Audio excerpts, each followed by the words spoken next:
Kemudian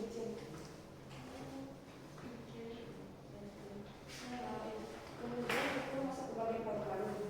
Nah, paru-paru itu kan banyak strukturnya. Yang pertama itu bronkus. Nah, yaitu yang menghubungkan antara paru-paru sebelah kanan dan juga paru-paru sebelah kiri.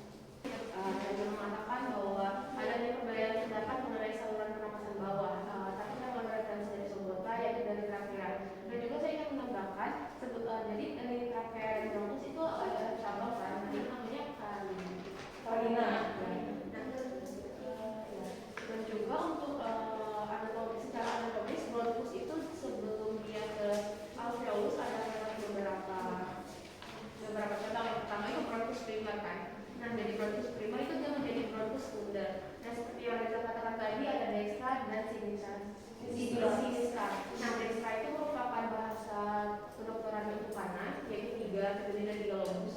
Dextra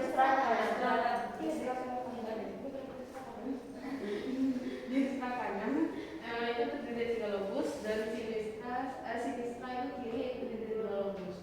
Nah, jadi juga setelah dia menjadi bronkus sekunder, dia menjadi bronkus tertiea. Nah, dan selanjutnya dia akan menjadi bronchiolus. Nah, pada bronchiolus ini dia bercabang lagi menjadi bronchiolus terminalis. Setelah menjadi bronchiolus terminalis itu kita menjadi ductus alveolaris. Setelah menjadi ductus baru sapus dan baru dia menuju alveolus. Nah, ductus dan sapus itu yang kita tahu bahwa ductus itu merupakan saluran, sedangkan sapus itu adalah kumpulan beberapa alveolus. Dan juga bronchus terminalis itu dia bahas di LOT yang mengenai histologi. Apakah untuk anatomi ada yang kurang, ada yang ingin ditambahkan ke teman-teman yang lain?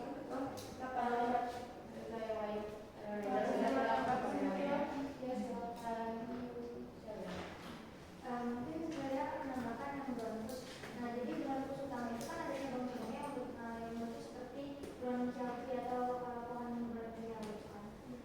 Bronkus utama kanan dan kiri itu disebut juga sebagai bronkus ekstrapulmoner. Nah, yang tadi kita bilang yang bronkus dextra dan sinistra itu saya mau menambahkan bahwasannya kalau yang sebelah kanan itu dia tuh kata ibu nah itu kan katanya kalau sebelah kanan itu dia lebih luas tapi dia pendek. Nah, kalau dia yang kiri itu dia lebih panjang tapi dia nah, terus kalau yang kanan itu dia tuh lebih ke curam, jadi dia tuh membentuk sudut 25 derajat dari sumbu tengah badan tubuh. Kalau yang kiri itu dia tuh sekitar 45 derajat ke kiri, jadi dia lebih landai.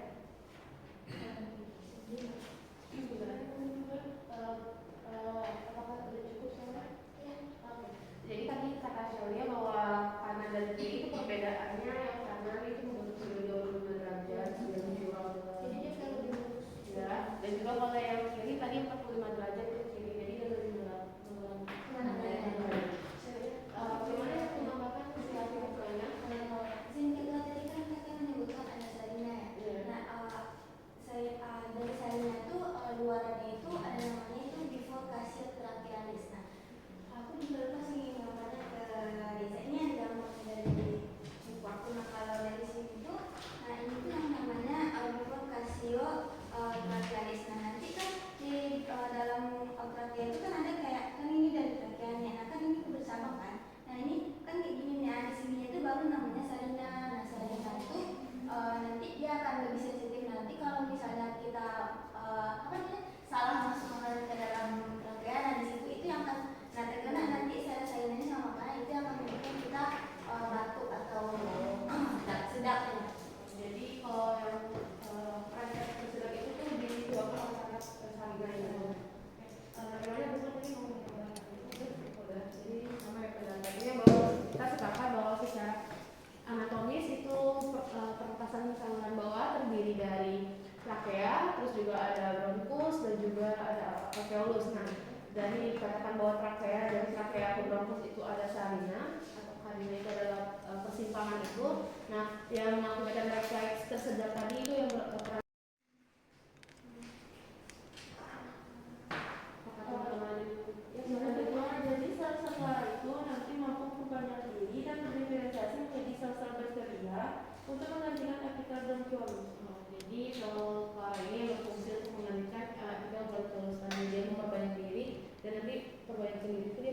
ciliarnya. Nah, terus juga yang saya baca itu sel flora itu sel yang mengekspresi suatu zat kayak surfaktan. Ya, surfaktan. Nah, jadi surfaktan itu mengekspresi dari sel flora tadi. Apakah sudah cukup atau masih ada yang dibahas lagi mengenai bronchus atau bronchiolus? Zidan teman.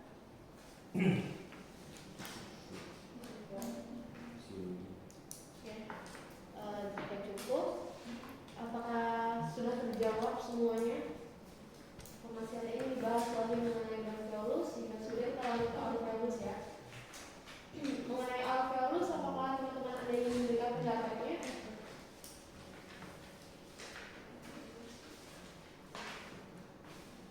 Inspirasi yaitu kontraksi otot ya. Oke, ada yang dibahas lagi mengenai fisiologi. Fisiologi. Tadi kan kita sudah tentang pleura ya. Nah, tadi belum dibahas mengenai pleura itu apa? Apakah seperti apa pleura itu? Mengapa ia termasuk saluran pernapasan bawah?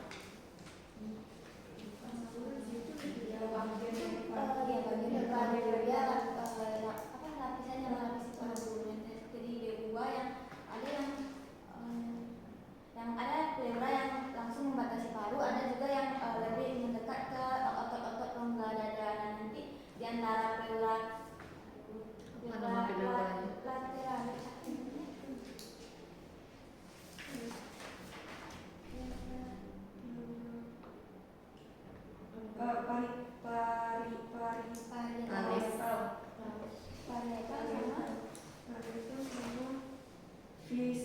visceral ini kalau nggak salah nanti di antara dua parietal sama visceral itu ada rongga. Nah, itu nanti diisi oleh jaringan pelumas kalau nggak salah. Nah, itu namanya ruangan itu adalah interpleura.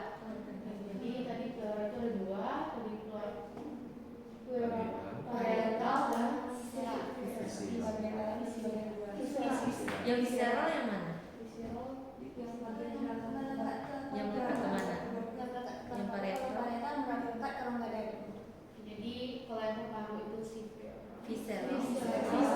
dan kalau yang ke rongga dada itu parietal. Nah, jadi pleura itu merupakan lapisan ya, lapisan paru. Apakah teman-teman lain ada yang ditanyakan lagi atau ingin tambahkan mengenai pleura?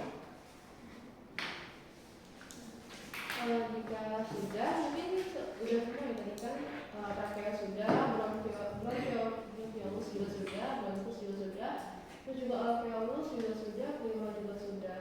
Tadi kita sepakati bahwa dia apa itu tadi tidak termasuk ya. Untuk lanjut ke transport gas, mengenai transport gas itu ada difusi dan perfusi. Apakah ada yang memberikan pendapatnya?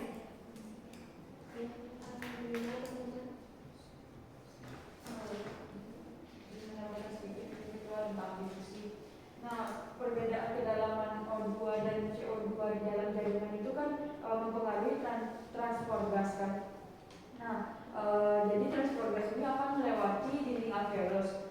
Molekul O2 berdifusi lebih cepat daripada CO2 karena masanya lebih kecil, dan apabila terdapat penyakit yang dapat menyebabkan penebalan, jadi transport O2 dan CO2 ini transport O2 ini akan lebih terganggu daripada yang CO2.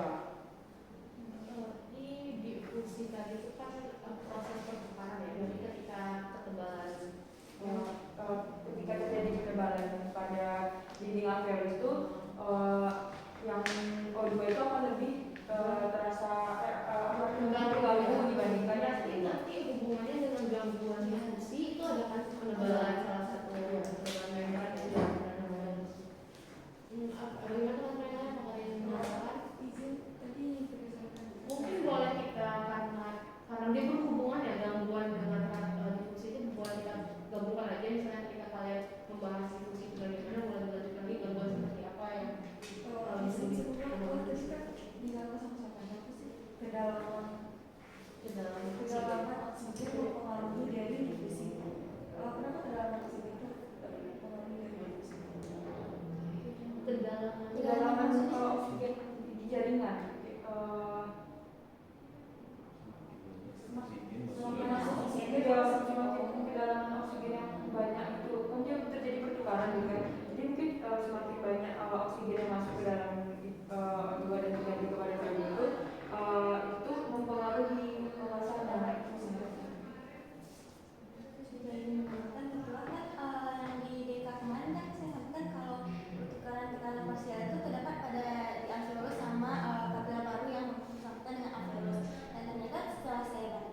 Terus proses pernafasan itu ada 4. Yang pertama itu ada ventilasi, yaitu keluar masuknya udara karena adanya selisih tekanan yang terdapat antara atmosfer dan alveolus. Terus ada distribusi, yaitu pembagian udara ke cabang-cabang bronkus. Terus ada transportasi atau difusi, yaitu transport O2 dan CO2 ke dalam darah dan cairan tubuh dari sel. Baru yang difusi O2 dan CO2 antara darah dan alveoli, adanya pertukaran gas antara alveoli dan kapilar dipengaruhi oleh tekanan parsial O2 dan CO2 dalam atmosfer. Dan yang terakhir ada perfusi. Perfusi itu adalah aliran darah yang membawa O2 ke jaringan. Jadi hampir sama ya, kayak ini membahas kembali ini mengenai sistem proses pernapasan kan yang terdiri dari ventilasi, juga transportasi dan difusi.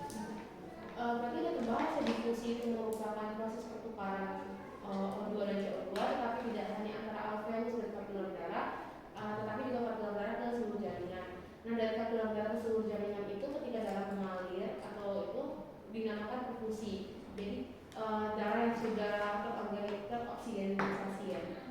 Nah, terus juga berarti kita bahas mengenai difusi perfusi, ya juga sebenarnya itu bahas gangguan. Tadi juga sudah dikatakan bahwa gangguan difusi itu ini diakibatkan oleh penebalan ya, penebalan. Lalu bagaimana dengan perfusi? Gangguan pada perfusi seperti apa yang menyebabkan sesak napas sebenarnya kan kemarin Kalau pada perfusi itu mungkin lebih ke ini ya, kayak ada tumpukan lemak di dalam pembuluh darah. Nah, jadi kan darah itu mengalir itu kan akan terhambat. Contohnya itu pada atau juga bila aliran darah itu melambat, seperti pada penyakit dekompensatio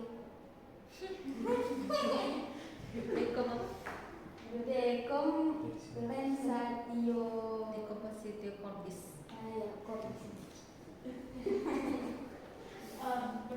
Berarti kalau pengidap gangguan berhubungan dengan anemia nggak? Kalau enggak, Kalau anemia itu kekurangan darah kita. jadi enggak. Aku mau nanya gitu. Masih pertanyaan juga. Kalau anemia apa? Anemia yang setahunya aja. Anemia itu kekurangan darah merah. Darah merah. Fungsi darah merah tadi. Jadi kira-kira kalau anemia Kurang oksigen. Kurang oksigen. sesak juga ya. Aku mau nanya itu kenapa orang aku nggak mesti Gak apa. Iya, kayak penyebab dari itu kan, dari sesak nafas. Nah, katanya stres itu juga bisa menyebabkan sesak nafas. Terus aku hubungan sama sesak nafas pas stres kan? Ini kan sesak nafas tidak hanya dalam ini, kayak dalam tubuh kita, tapi pengaruh-pengaruh dari luar juga, kayak kelelahan juga berhubungan sesak nafas kan. Nah, mungkin stres seperti apa dulu nggak sih? Stres bukan Stres kita bisa aja ya, kayak kalau kita analisis kan, kayak stres ketika dia stres kan dia tidak makan, dia kayak kekurangan makan, dia nggak, maksudnya dia Zat-zat dia tuh kurang kan? iya dia tidak melakukan aktivitas dengan normal gitu. Tapi juga ada loh ketua orang stres itu dia lebih kebanyakan makan. Iya kan, Iya. jadi Pertanyaan Reza kan apa yang terjadi pada saat Iya, stres stres itu ya? Mungkin lebih cemas. Jadi orang stres itu cemas, jadi kayak undangannya itu nggak stabil gitu. Ya, mungkin membahas saja. Bukan sekarang tuh ada yang punya ini. Mungkin kan kalau kita stres kan dibilang sia-sia itu kan kita jadi cemas. Nah, jadi cemas itu kan detak jantung kita cepat.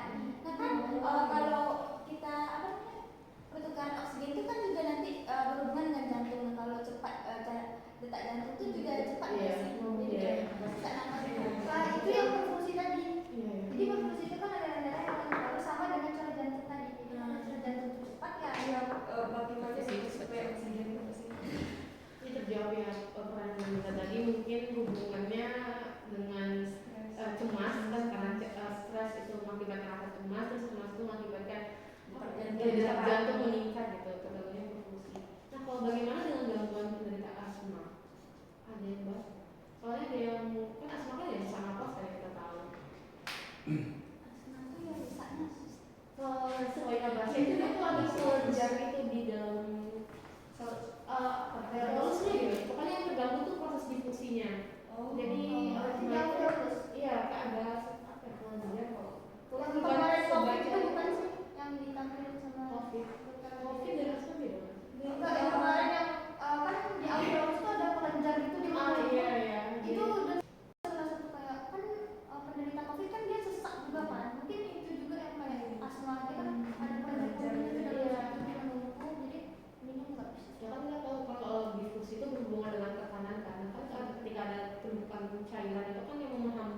molekul itu untuk berdifusi karena adanya beda gitu kan, karena ketika ada cairan dan tidak ada gitu. Nggak ada yang dapat ini patofisiologi dari asma. Tadi ada yang ini, yang penyakit apa nih tadi tulis asma, apa sih yang terjadi pada asma? Asma, siapa yang asma? Kalau asma itu gimana pernapasan? Kalau asma tuh pernapasannya lebih susah. Kayak Bisa bunyi, bunyinya itu namanya bunyi. bunyi. Biasanya bunyi. Jadi orang saat nafas nih, kamu bisa saat nafas. Aku dengar nih, dia kayak gini aja dengar. Dia gitu. Enggak, di sini. Pas buang kan, pas buang. Bunyi itu kenapa kira-kira? Pas narik nafas. Bunyi itu bisa bunyi. Kalau saat ini ya, Pas narik nafas atau narik nafas? Iya, narik nafas. Kan suara dari Oke, kalau kenapa bisa bunyi? Ini saluran nih. Pernah niup ini nggak ya? Pernah niup apa atau trompet.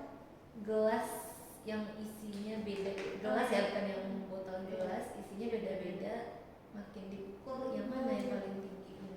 yang itu kosong nggak sih? Kosong terus Yang lu yang mana yang isi? bagaimana isinya itu kan ya nggak ada. Pernah niup apa ya? Niup pipa, Pipa. trompet, Trompet. makin besar ininya gimana? Makin besar. Yang pinta di saluran itu. Kalau makin dekat dia mengecil. Oh, pipa itu saluran. Apa yang terjadi? Makin besar pipa itu saat kita tiup gimana? Kalau yang kecil gimana? Kalau kecil lebih mungkin. Maksudnya dari saluran ya berkuncung. Berarti pada asma salurannya kecil. Coba dicari. Ada karena kecil lah sih, jadi kayak Menyempit. mungkin ada kelenjar. Itu dicari ya. Kelenjar itu adalah Udah dicari nanti asma itu pasti yang terjadi. Itu juga ada dampak. Jadi nggak menghambat gitu. Iya, jadi menghambat itu jadinya salurannya seperti apa? kecil menyempit. Menyumbat. Jadi makin karena Pokoknya nada supaya kayak nggak nyampai gitu loh. Nggak nyampai gitu napasnya. Berat ya ini. jadi kita singgung sedikit tentang asma, cuman belum terbahas penuhnya secara patologisnya ya. Hanya kita bahas bahwa asma itu juga merupakan sebuah gangguan pada proses difusi dari kan. Jadi apakah masih ada yang ditambahkan lagi?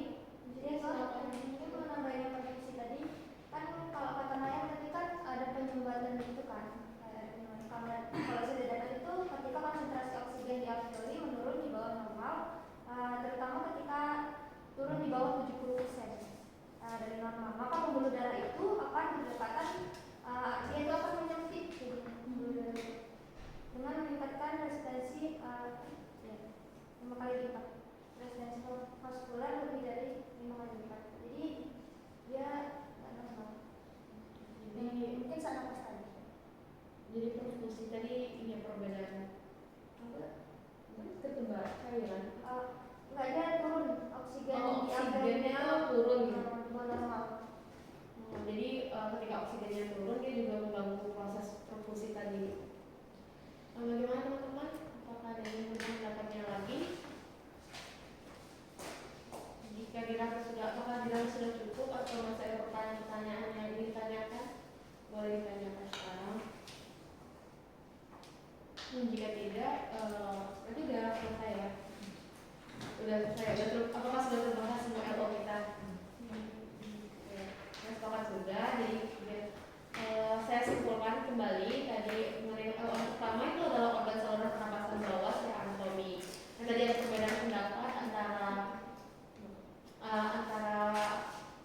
perbedaan pendapat antara banyak ini ya, banyak sumber. Ada yang mengatakan bahwa trakea itu masih termasuk atas, tapi karena kita mengikuti referensi Sobota, trakea termasuk saluran pernapasan bawah. Dan juga berarti dari trakea ada bronkus, terus juga bronkus itu nanti ada bronkus terminalis, ada juga bronkus respiratoris juga. Dan juga tadi bronkus itu terdiri yang baik sekali 3 lobus, kalau yang Sinitra itu dua loh bos. Sinitra. Terus juga setelah dari bronchus kita tadi membahas mengenai alveolus. Tadi ada juga alveolus tipe 1 dan tipe 2. Terus juga tadi kita membahas tentang saluran udara. Terus juga secara histologi, kalau histologinya tadi di trakea itu ada tulang rawan hialin tadi. Terus juga ada ditemukan pada bronchiolus itu ada sel parah. Juga tadi di alveolus kita menemukan bahwa sel adanya tipis gitu ya lapisan alveolus. Terus juga pada fisiologi tadi kita membahas kalau misalkan trakea itu yang menyalurkan udara ke paru-paru. Terus juga yang bronkus itu tempat ya pokoknya paru-paru itu tempat terjadinya pertukaran oksigen dan CO2. Terus juga transport gas itu difusi proses pertukaran gas, oksigen dan CO2 dipengaruhi oleh sebuah tekanan molekul yang disebut tekanan parsial. Terus juga yang perfusi itu adalah proses pengaliran O2 darah ke seluruh jaringan yang sudah terisi, yang sudah mengandung oksigen gitu. Dan juga difusi tadi itu tidak hanya pada alveolar dan kapiler darah, tapi dari kapiler darah ke seluruh jaringan tubuh. Terus juga kita membahas gangguan-gangguan tadi, kalau misalnya semakin tebal lapisan membrannya menghambat proses difusi. Terus juga ada penumpukan lemak pada saluran darah juga menghambat proses perfusi. Terus juga tadi kita bahas mengenai asma sedikit, tapi tidak harus bahas penuhnya. Mungkin itu yang dapat saya simpulkan dari diskusi kelompok kita pada pagi hari ini. Selanjutnya kita dengarkan feedback dari Dr. Resti. Terima kasih Inka. Kalau untuk RO-nya sudah tercapai ya, mudah-mudahan bisa dipahami semuanya. Untuk keaktifan di kelompok Zidan ya, bukan hanya di fisiologi saja, walaupun fisiologi tadi juga ada akan membahas si organnya juga, tetapi ya di setiap RO itu juga perlu dipahami karena yang namanya RO kan yang paling minimal ya yang didapatkan. Untuk proses diskusinya sudah baik, sudah menggunakan bahasa sendiri lebih enak kayak gitu ya daripada bahasa buku gitu. Jadi mudah-mudahan memang sudah bisa dipahami gitu. Walaupun nanti ada soal ujiannya dibelok-belokkan gitu udah paham gitu, bukan hanya